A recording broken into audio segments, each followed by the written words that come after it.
Untuk teman-teman yang ingin mempromosikan bisnisnya atau mendukung YouTube ini, bisa menghubungi nomor gua yang ada di kolom deskripsi. Melihat Joaquin Korea masuk di menit 82 dengan semangat seperti itu adalah tanda yang baik bagi seorang pelatih.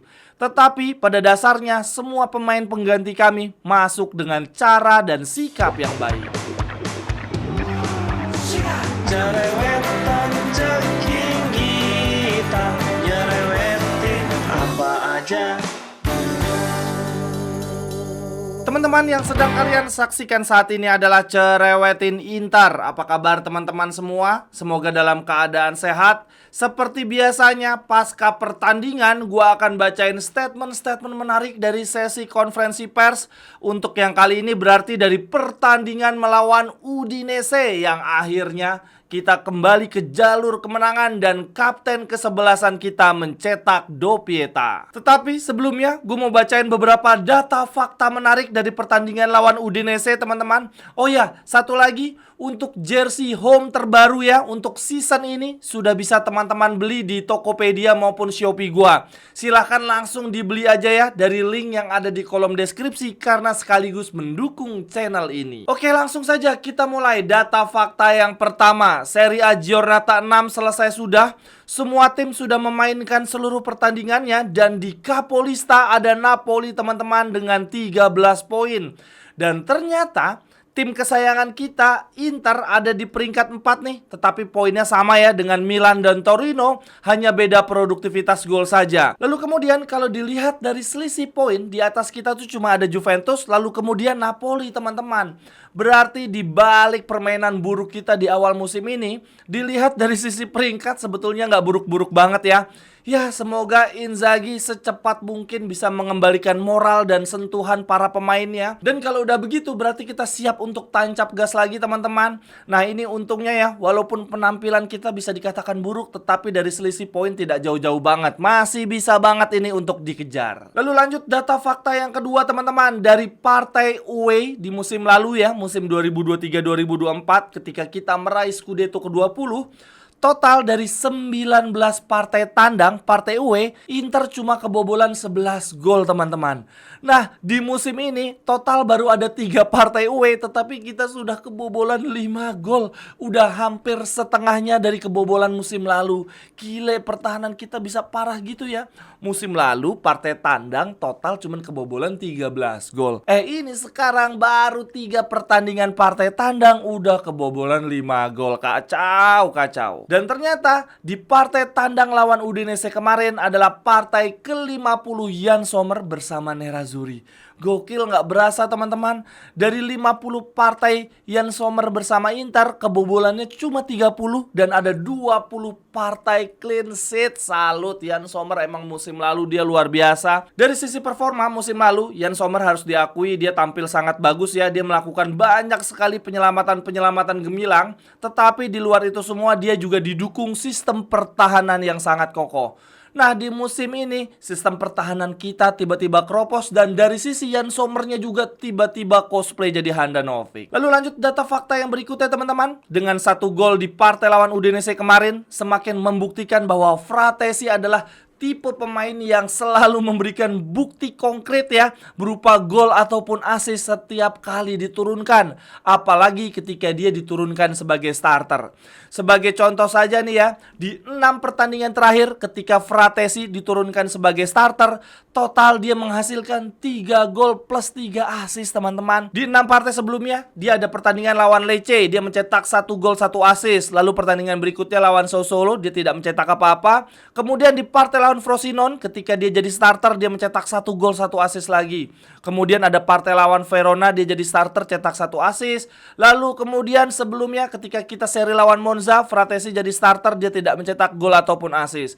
Nah, terakhir di partai Udinese dia mencetak 1 gol. 6 pertandingan terakhir ketika menjadi starter, Fratesi dengan gagahnya menyumbang 3 gol 3 assist. Apakah ini saatnya Fratesi semakin sering diberikan kesempatan bermain sebagai starter? Ini yang menjadi highlight gue adalah kesempatan Fratesi bermain sebagai starter. Karena kalau gue lihat-lihat ya, sepanjang dia berkiprah bersama Inter, Fratesi memang cenderung akan menghasilkan gol dan assist ketika dia bermain sebagai starter. Ini Ini teman-teman bisa lihat pada layar ya. Di Serie A, total bersama Inter, Fratesi sudah tampil 38 kali teman-teman. Tetapi dari 38 penampilan itu, dia menjadi starter cuma 8 kali anjir, sisanya dari bangku cadangan. Menit bermainnya cuma 1190. Nah, total dia mencetak 7 gol dan 5 assist. Nah, jumlah 7 gol dan 5 assist ini cenderung dia hasilkan ketika bermain sebagai starter. Lalu kemudian di Liga Champions, ini Fratesi juga sudah cukup banyak ya tampil bersama Inter, total 8 kali. 4 kali menjadi starter, menit bermainnya 457 dan dia mencetak 1 gol 3 assist. Lalu kemudian lanjut berita yang berikutnya lagi teman-teman, dari data fakta menarik di pertandingan lawan Udinese.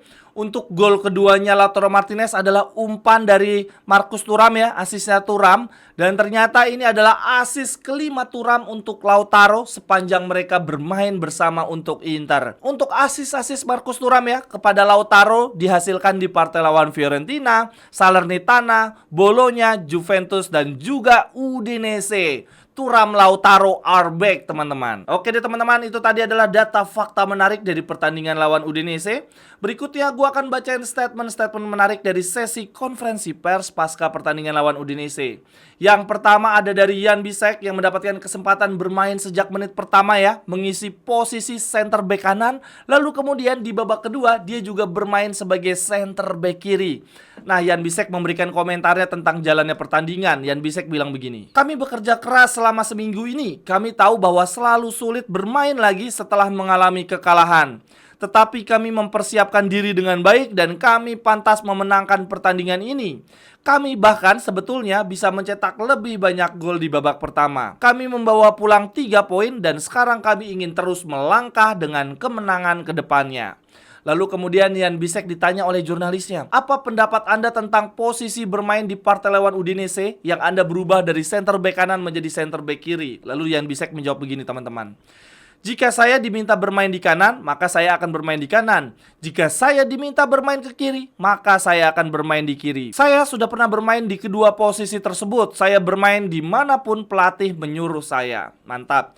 Lalu kemudian Jan Bisek diminta pendapatnya tentang lini pertahanan Inter yang keropos banget ya di awal musim ini. Jan Bisek menjawab begini, "Sejujurnya, saya pikir pertahanan kami tahun lalu begitu bagus sehingga tidak bisa dianggap normal. Akan tetapi seringkali terjadi situasi yang tidak terduga di lapangan. Misalnya pada gol kedua Udinese ke gawang kami di mana bola melewati banyak kaki pemain kami."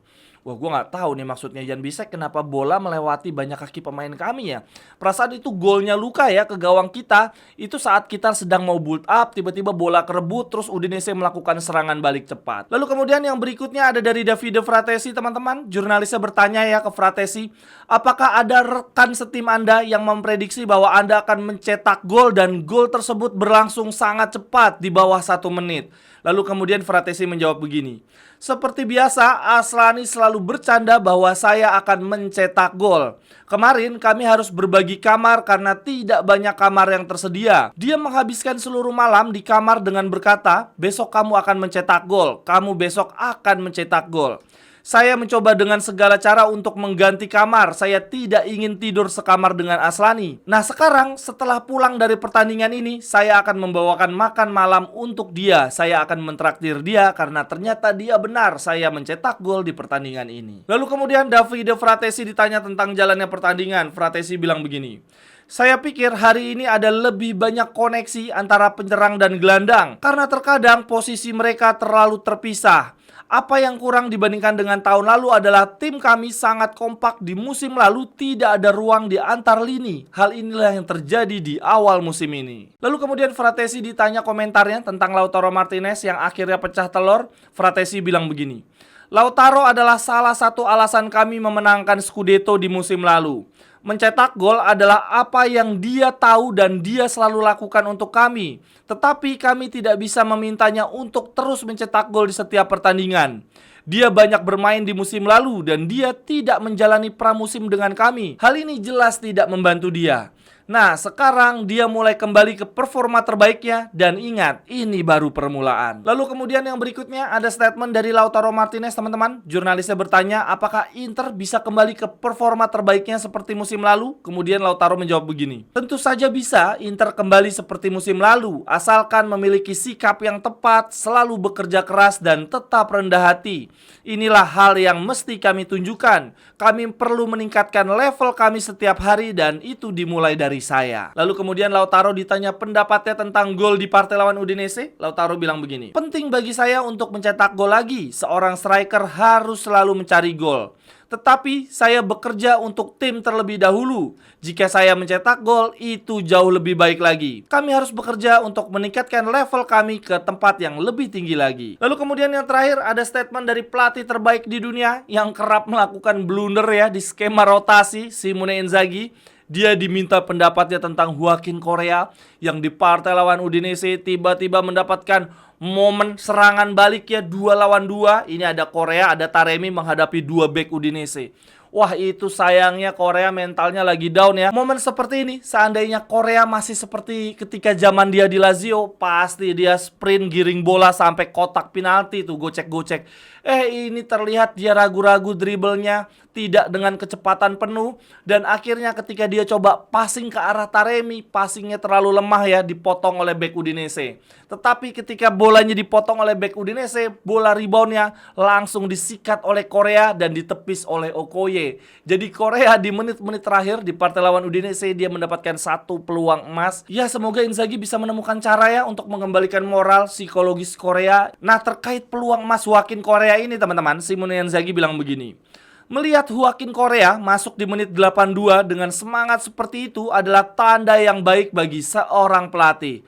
Tetapi pada dasarnya semua pemain pengganti kami masuk dengan cara dan sikap yang baik. Sekian dulu untuk Cerewetin Inter hari ini teman-teman. Silahkan tuliskan pendapat teman-teman di kolom komentar. Sampai ketemu di cerewetan-cerewetan berikutnya. Bye-bye, thank you. Cerewetan ceking kita, nyerewetin apa aja.